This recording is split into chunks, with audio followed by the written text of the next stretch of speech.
Good afternoon sir. My project name is AI artificial intelligence. కృత్రిమ మేధస్సు వేగవంతమైన పని 24 అవర్స్ ఆన్లోనే ఉంటుంది. తక్కువ తప్పులు ఉంటాయి. రోజుకు రోబోట్స్తో పని, స్మార్ట్ సిటీలు, అంతరిక్ష పరిశోధనలు. దీనివల్ల uses of AI, risks of AI చాలా అయితే యూజెస్ ఉన్నాయి. మొదటి యూజ్ అయితే సెల్ఫ్ డ్రైవింగ్, అంటే రోబోట్స్తో డ్రైవర్ లేకపోయినా కారు నడిపేటట్టు. ఆన్లైన్ లెర్నింగ్, స్టూడెంట్స్కి బాగా ఉపయోగపడేది ఆన్లైన్ లెర్నింగ్. అలాగే హాస్పిటల్స్, అలాగే స్మార్ట్ ఫోన్స్. అలాగే వచ్చేసరికి నష్టాలు కూడా ఉన్నాయి. అలాగే ఓవర్ డెడికేషన్, అంటే పిల్లలు కానీ స్టూడెంట్స్ అందరూ ఏఐ పైన ఎక్కువ డెడికేషన్ పెడతారంటే దాని మీద ఆధారపడుతూ ఉంటారు. అలాగే జాబ్ లాసెస్ ఉంటాయి.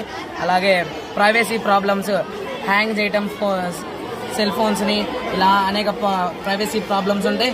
అలాగే చాలామంది టెక్నాలజీని మిస్యూజ్ చేస్తూ ఉంటారు. ఇదేంటి ఏఐ బ్రెయిన్ అని చెప్పని సార్? అదేంటిది ఏఐ బ్రెయిన్ అనేది ఏఐలో ఇవన్నీ ఉంటాయని.